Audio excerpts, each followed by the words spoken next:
नमस्कार दोस्तों आज हम जिस टॉपिक पे बात करने जा रहे हैं वो topic class 10th board examination के दृष्टिकोण से बहुत ही इम्पोर्टेंट है और परीक्षा में आ सकता है। तो आइए हम अपने टॉपिक पर चलते हैं। हमारा प्रश्न है, ऊर्जा के परंपरागत तथा गैर परंपरागत स्रोतों का वर्णन कीजिए। मतलब ऊर्जा के कौन कौन से परंपरागत स्रोत हैं और कौन कौन से गैर परंपरागत स्रोत हैं, उनके बारे में हमें पढ़ना है। तो सबसे पहले हम परंपरागत स्रोतों के बारे में पढ़ेंगे। परंपरागत स्रोत ऊर्जा के वह स्रोत जिन्हें काफ़ी लंबे समय से प्रयोग में लाया जा रहा है ऊर्जा के परंपरागत स्रोत कहलाते हैं। मतलब वह स्रोत ऊर्जा के जो काफ़ी लंबे समय से प्रयोग में लाया जा रहा है ऊर्जा के परंपरागत स्रोत कहलाते हैं। अब इसमें परंपरागत स्रोत में उदाहरण के लिए जीवाश्म ईंधन यानी जीवों के अंश से बने हुए ईंधन, जल ऊर्जा, जैव द्रव्यमान ऊर्जा, वायु ऊर्जा। कुछ ऊर्जा के परंपरागत स्रोत जैसे कि बहता पानी, लकड़ी नवीकरणीय ऊर्जा स्रोत हैं। ये जो बहता पानी और लकड़ी है नवीकरणीय ऊर्जा स्रोत है, जबकि पेट्रोलियम, कोयला आदि अनवीकरणीय ऊर्जा स्रोत हैं। नवीकरणीय का मतलब जो बार बार प्रयोग किया जा सके, जिनका वो नवीकरणीय ऊर्जा के स्रोत में आते हैं, और अनवीकरणीय में जिनका एक ही बार केवल प्रयोग हो, दोबारा फिर ना किया जा सके, तो अनवीकरणीय में आ जाते हैं। तो ये हो गया परंपरागत स्रोत। अब उसके बाद हम जीवाश्म ईंधन देखेंगे। जीवाश्म ईंधन यानी फॉसिल फ्यूल्स वह ईंधन जिनका निर्माण सजीव प्राणियों के अवशेषों से करोड़ों वर्षों की जैविक क्रिया के बाद होता है, जीवाश्म ईंधन कहलाते हैं। मतलब ऐसे ईंधन जिनका निर्माण सजीव प्राणी, अब सजीव प्राणी में मनुष्य, जंतु, पेड़ पौधे ये सभी आ जाते हैं, और इनका अवशेष करोड़ों वर्षों तक पृथ्वी के अंदर दबा रहा, जिसके कारण जैविक क्रिया हुई और उसके बाद ये ईंधन बने, और इन्हीं ईंधनों को हम जीवाश्म ईंधन कहते हैं। जैसे कि कोयला, पेट्रोलियम, प्राकृतिक गैस आदि। यदि इन जीवाश्म ईंधनों का उपयोग बहुत तीव्र दर से होने लगे तो ये पूर्णतः समाप्त हो जाएंगे। ये जो जीवाश्म ईंधन हैं इनका प्रयोग अगर बहुत तेज़ी से होने लगे तो ये समाप्त हो जाएंगे एक दिन। और वैसे भी ये जो जीवाश्म ईंधन, पेट्रोल, डीजल ये सब आ रहे हैं, 2070 तक लगभग समाप्त होने के कगार पे रहेंगे, ऐसा मानना है। क्योंकि इन्हें पुनः इतनी तीव्रता से नहीं बनाया जा सकता है। ये जो जीवाश्म ईंधन होते हैं इन्हें तीव्रता से नहीं बनाया जा सकता है। इनके बनने में लाखों करोड़ों वर्षों की जैविक प्रक्रिया होती है। अब जीवाश्म ईंधन में हम कोयले के बारे में पढ़ेंगे। तो कोयले के बारे में देखते हैं। कोयला कोयला जीवाश्म ईंधन का कोयला जीवाश्म ईंधन का एक रूप है जो कि वनस्पतियों के कारण बनता है। कोयला क्या है? जीवाश्म ईंधन का एक रूप है। यह जीवाश्म ईंधन के अंतर्गत ही आता है और वनस्पतियों से बनता है। जैसे वनस्पतियां जो हैं वो लाखों करोड़ों साल तक जब मिट्टी के अंदर दबी रहेंगी तो वो एक जैविक प्रक्रिया के बाद कोयला का रूप ले लेंगी। इसको बनने में लाखों वर्ष लग जाते हैं।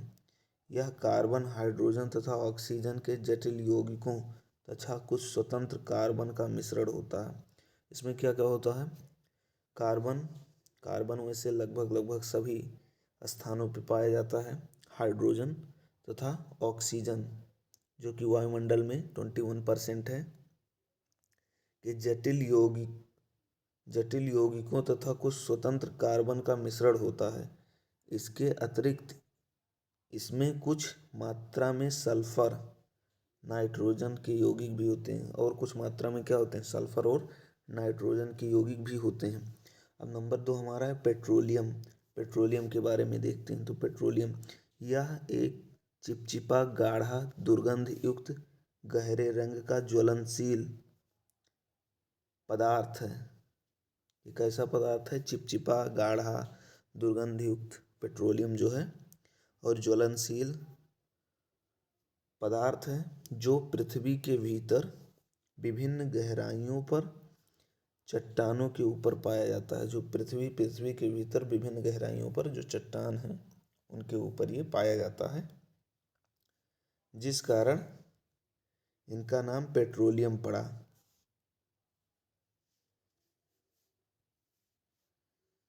पेट्रोलियम पड़ा मतलब इसी कारण से इनका नाम जो है पेट्रोलियम पड़ा। ग्रीक भाषा में पेट्रा, पेट्रा यानी रॉक यानी चट्टान, तथा ओइलियम यानी ऑयल यानी तेल, क्योंकि यह पृथ्वी के भीतर पाया जाता है, अतः यह चट्टानी तेल अथवा खनिज तेल भी कहलाता है। इसको हम चट्टानी तेल या खनिज तेल का संज्ञा भी देते हैं।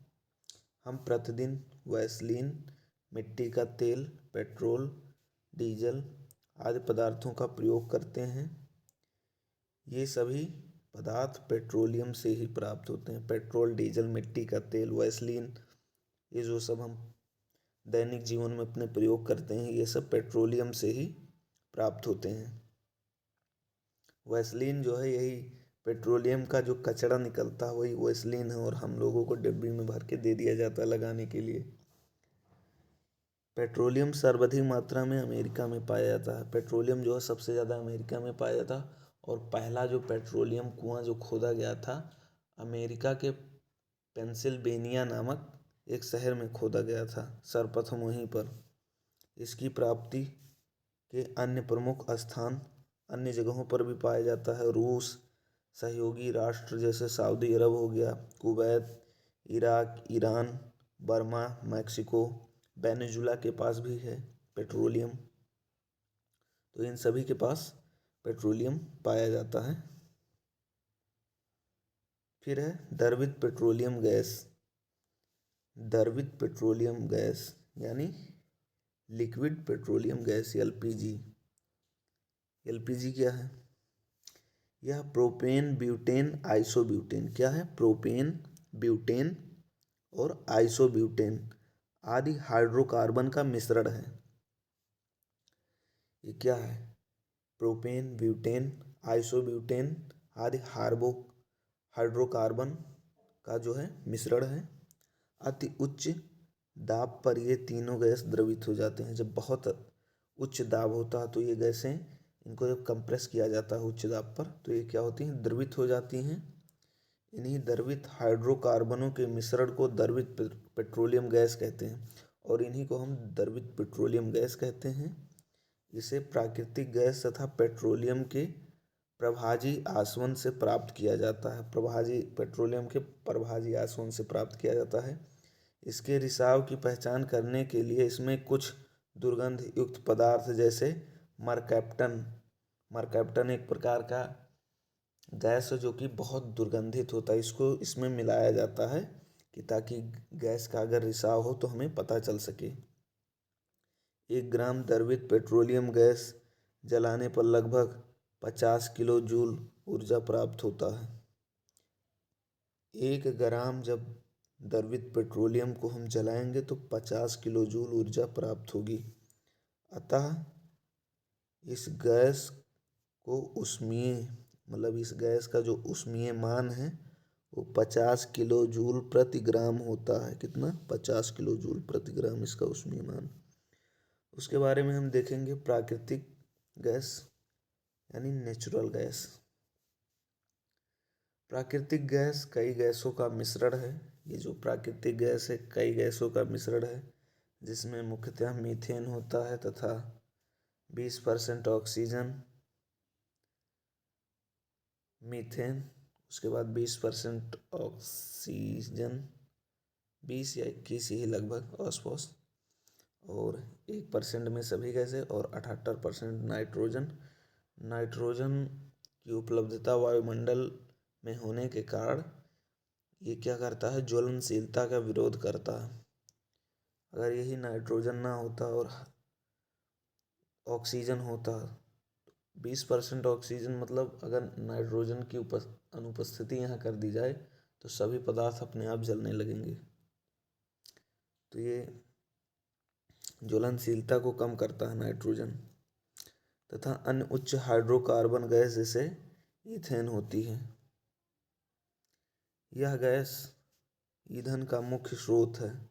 यह करोड़ों वर्ष पूर्व पृथ्वी के भीतर मरे हुए जीवों के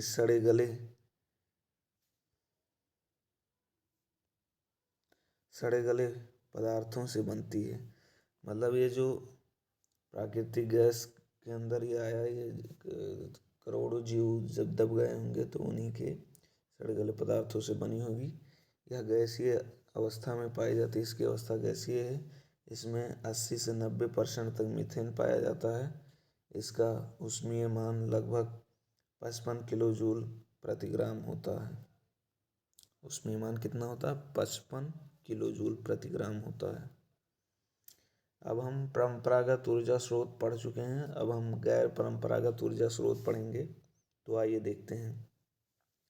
गैर परंपरागत स्रोत। गैर परंपरागत ऊर्जा स्रोत वे ऊर्जा स्रोत हैं जिनके भंडार असीमित होते हैं व अप्रचलित होने के कारण हमारी ऊर्जा की आवश्यकता को एक निश्चित सीमा तक ही पूरा कर रहे हैं तथा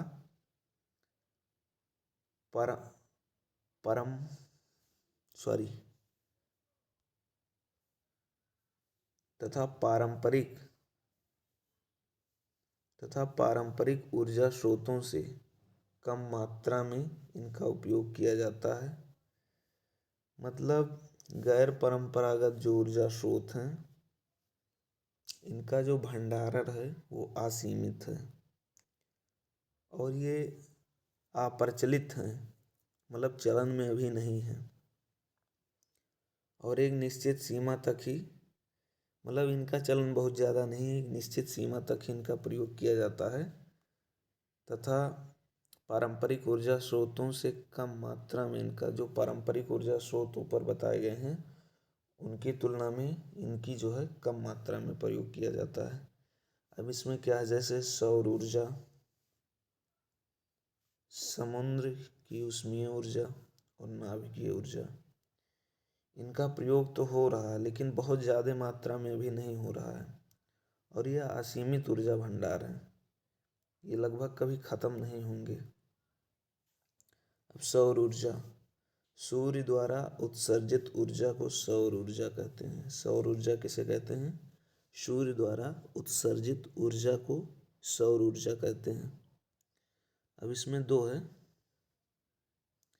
एक है सोलर कुकर। सौर ऊर्जा के अंतर्गत सोलर कुकर है जिसको हम बाद में पढ़ेंगे, और है सौर जल हीटर यानी सोलर वाटर हीटर। इसके बारे में अभी पढ़ लेते हैं। सौर जल हीटर यानी सोलर वाटर हीटर, सौर जल हीटर। सौर ऊर्जा द्वारा ठंडे जल को गर्म करने के संयंत्र को सौर जल हीटर कहते हैं। सौर ऊर्जा द्वारा ठंडे जल को गर्म करने की जो प्रक्रिया है या संयंत्र है, उसी संयंत्र को हम सौर जल हीटर कहते हैं। जो संयंत्र है यानी जो उपकरण है उसी को सौर जल हीटर कहते हैं और यह सौर ऊर्जा द्वारा ठंडे पानी को गर्म करता है, ये जो यंत्र है, और इसी को सौर जल हीटर कहते हैं। इसमें सौर ऊर्जा को ऊष्मीय ऊर्जा में प्रवाहित किया जाता है। इसकी जो फंक्शनल यानी क्रियात्मक इकाई है उसमें क्या होता है कि ये जो सौर ऊर्जा है इस सौर ऊर्जा को ऊष्मीय ऊर्जा में प्रवाहित किया जाता है। आजकल इनका बहुत प्रचलन है। इनका प्रचलन अब धीरे धीरे बढ़ रहा है, बहुत ज़्यादा हो गया है। इन्हें प्रायः अस्पतालों व सरकारी प्रतिष्ठानों में देखा जा सकता है। अधिकतर अस्पतालों और जो सरकारी प्रतिष्ठान हैं उसमें देखा जाता है। सरकार इन्हें स्थान स्थान पर लगाने को प्रोत्साहन भी दे रही है। चित्र में सौर जल हीटर दर्शाया गया है, यानी ये देखिए, यही है सौर जल हीटर। ये आप देख सकते हैं। इसमें सूर्य की किरणें यहाँ आ रही, कांच पट्टी है, ये लोहे या तांबे की पाइप इसमें लगी है और उष्मारोधी बॉक्स ये है। और इस प्रकार से इधर से ठंडा जल आता है, इस प्रक्रिया से होते हुए फिर गर्म हो जाता है।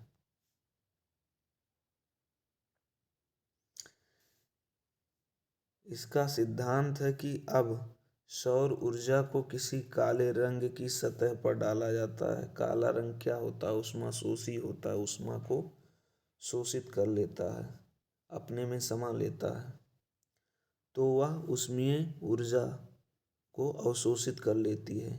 यदि इसमें तांबे के पानी से भरे पाइप भी काले रंग के रंगे हों तो वह भी गर्म हो जाएगा तथा उसमें भरे जल के तापक्रम में वृद्धि होगी।